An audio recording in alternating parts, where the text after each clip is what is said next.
Season 2 of Your Money on Easy Mode starts right now. Let's go. Welcome to Your Money on Easy Mode with Damien. Hello, welcome back to Your Money on Easy Mode. I'm Damien. I'm that weird friend of yours who obsesses over money topics so that you don't have to. This show, Your Money on Easy Mode, teaches you how to use your money in the most effective ways, the easiest way possible. If you haven't checked out Season 1, please pause this episode, go into the back catalog, and have a listen. We covered a lot of credit-related topics in Season 1. For example, we talked about the 5 factors that make up your credit score, how to boost your credit. If you don't even have credit yet, how to begin getting credit. And I told you about 2 of the easiest ways to do that. Then we talked about some of my favorite travel hacks, including the Southwest Companion Pass. I devoted an entire episode to that travel hack because it is the best way to travel with 2 people. Okay, that's enough hype about Season 1. Let's talk about Season 2. I am super excited for Season 2. We have big things planned. Lots of topics to cover. We're going to start out with the basics so we can set a foundation for your money life, but I promise we'll get into some of the trendier, more controversial financial topics like AI. Can artificial intelligence help you with your money, or is it just hype? Then we'll talk about cryptocurrencies. I never thought I'd be sitting here discussing cryptocurrencies. 10 years ago, I thought they were a fad, that they were going away, but they're here to stay, so let's see if they have a place in your wallet. The first topic for Season 2 is what I'm calling the Easy Mode Money Ladder. Cool name, right? I invented it myself. Think of the Easy Mode Money Ladder like a GPS for your money. It tells you where to go step by step so that you arrive at the wealthiest destination possible. By the end of this episode, you'll have a solid roadmap for turning financial chaos into clarity. So let me ask you this. If somebody handed you $10,000 today, what would you do with it? Would you pay down some debt? Maybe go on a dream vacation to somewhere warm? It's 20 degrees today in Indianapolis, so that's on my mind. Would you put it away in your savings account? The truth is, most people aren't sure what the right move is to make with their money. So today, with the Easy Mode Money Ladder, I'll show you step by step what to do with your next dollar. Now, before we get into the steps, I wanted to give some shout outs and cite some of the resources that I used when making up the money ladder. I didn't invent this from nowhere. These concepts come from some of the most influential minds in the personal finance space. Of course, I have to give a shout out to Dave Ramsey and his baby steps. The baby steps are used by many folks to help them get out of debt and get started on their way to building wealth. You'll see inspiration from Dave Ramsey's baby steps when I talk about building an emergency fund and getting out of debt. Now, where I feel that Dave Ramsey is weakest is when he gives advice about investing. I won't get into the details here today, but if I want to look somewhere for good investing advice, I turn to the Boggleheads. It's a funny name, but really it's just the followers and the fans of a man named Jack Bogle, who passed away a couple years ago. Jack, rest in peace, was the founder of Vanguard, one of the best investment firms out there. He's also the inventor of the index fund, which I covered in Season 1, and I've covered in a lot of my short videos that I post on social media. So the Boggleheads have what they call their funding priorities. When you get to saving for retirement, they have a specific order to do it in to get the most bang for your buck. And they've inspired some of the later steps in the Easy Mode Money Ladder. Finally, I want to acknowledge Brian Preston. He's also known as the Money Guy on YouTube. He's a certified financial planner, and he's come up with what he calls the financial order of operations. And he's inspired some of the steps in this process, mainly the ones that talk about HSAs and employer-sponsored retirement accounts. Okay, that's enough hype, that's enough background. Let's get into it. These are the rungs or the steps in the Easy Mode Money Ladder. First up, start with covering your insurance deductibles. What we're doing here is what Dave Ramsey would call building a baby emergency fund. We want to get you out of using credit cards for emergencies and using money that you have saved up for those emergencies. Now, Dave Ramsey would say save up $1,000. I don't believe in cookie cutter answers. I don't believe in one-size-fits-all solutions for everyone. $1,000 is, in my opinion, right for some people and very wrong for others. A $1,000 baby emergency fund for a single person might be too much. $1,000 for a parent with multiple dependents is probably not enough. So, how much do you need in your baby emergency fund? You need enough to cover your insurance deductibles in case of catastrophic emergencies. Think of your health insurance, your car insurance, your home insurance, or renter's insurance. Make sure you have enough saved up to cover the deductibles in case emergencies happen and you need to use those insurance policies. That is step one. Save up enough to cover your deductibles. The reason why it's step one in the Easy Mode Money Ladder is because we're setting a foundation to cover emergencies to set you up for being able to take steps in the future to invest your money and watch it grow. But before we can invest, we need to protect. Step two in the Easy Mode Money Ladder is to get your employer's match in your retirement accounts. If you have an employer-sponsored retirement account, like a 401k or a 403b, and your employer offers to match your contributions, you need to get that matching contribution. If you don't, you're throwing away free money. Here's an example. Let's say your employer will match 3% of your contributions to your 401k. You want to contribute that 3% so that you get their match into your retirement account. In a future step, we'll talk more about investing up to the max in your employer-sponsored retirement account. But for today, for step two of the Easy Mode Money Ladder, just invest up to your employer match. Now, why is this step two instead of paying off debt? Because the return on your employer match is often greater than the return that you'll get by paying off your debt. And if you don't get the employer match, you're throwing away free money. All right, step three. So we've talked about covering emergencies and we've talked about getting employer match. Now it's time to tackle your debt. Step three of the Easy Mode Money Ladder is to pay off your high interest debts. What do I mean by high interest?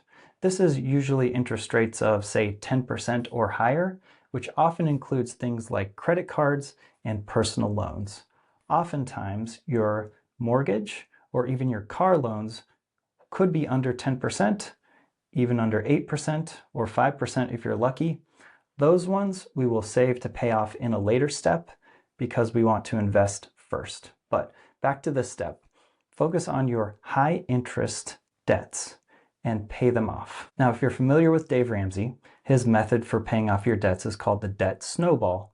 I've talked about the debt snowball in other videos, but let's recap it here.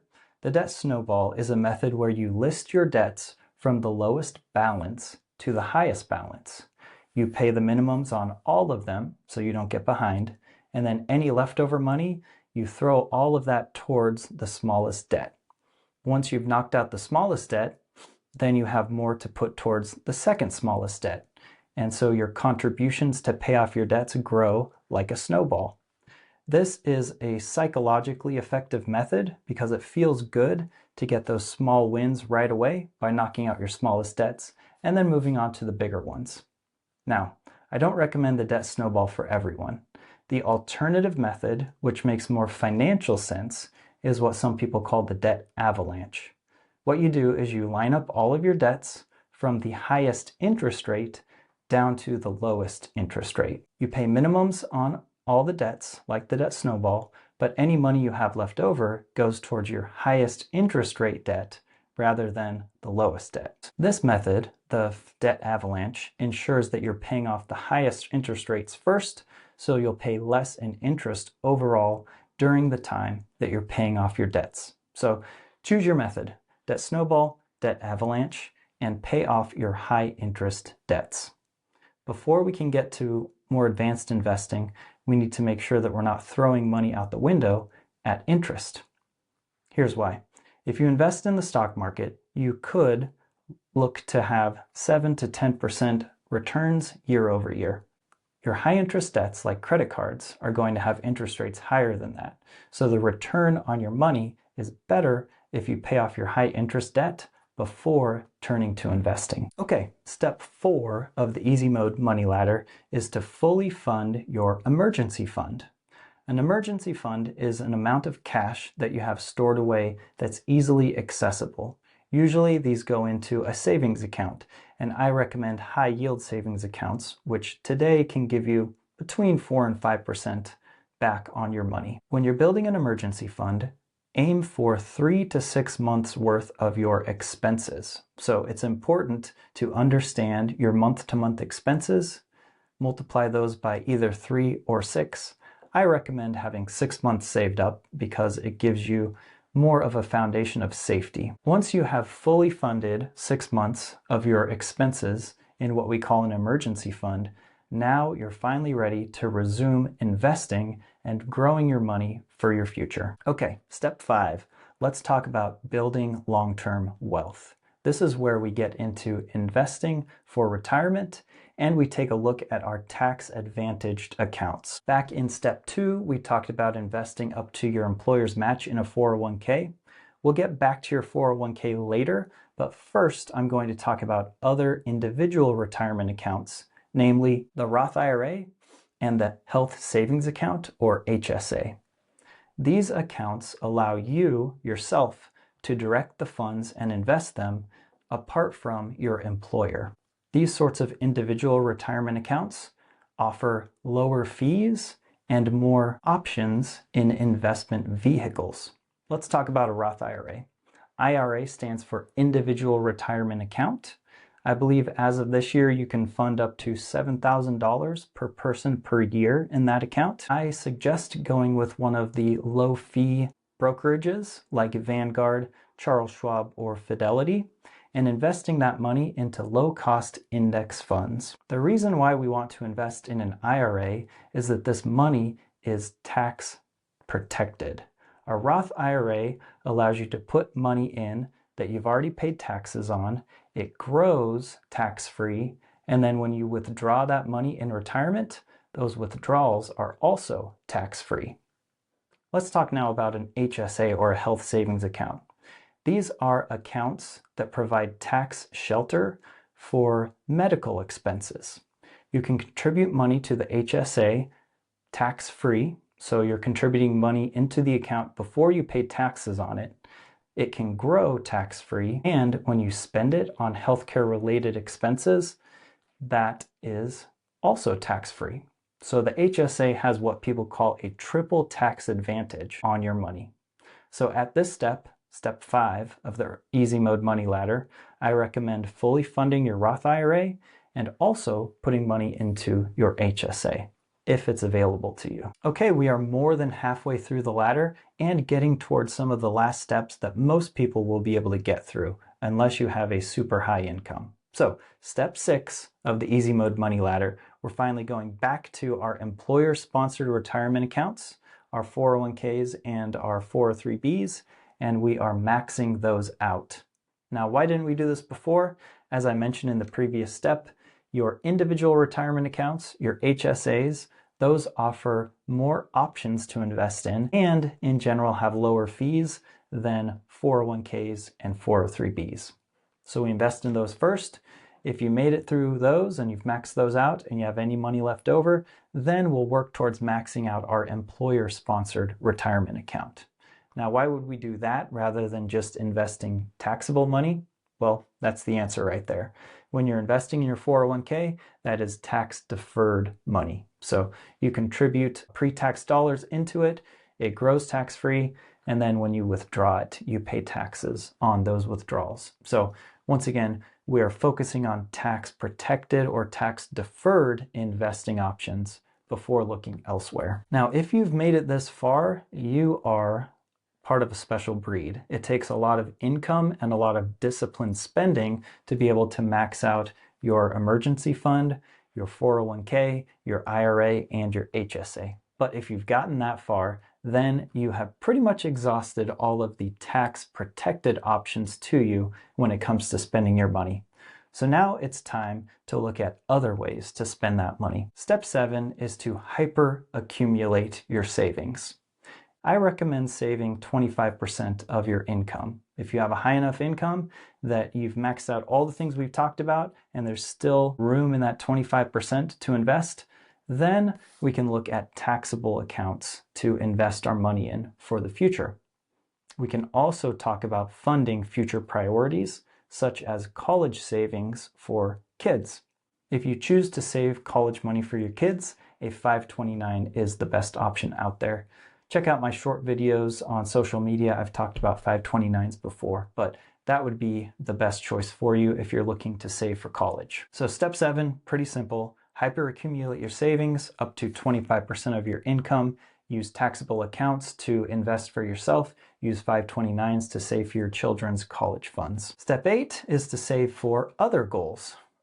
Once you have saved 25% towards your retirement or your children's future, what else do you want to spend your money on?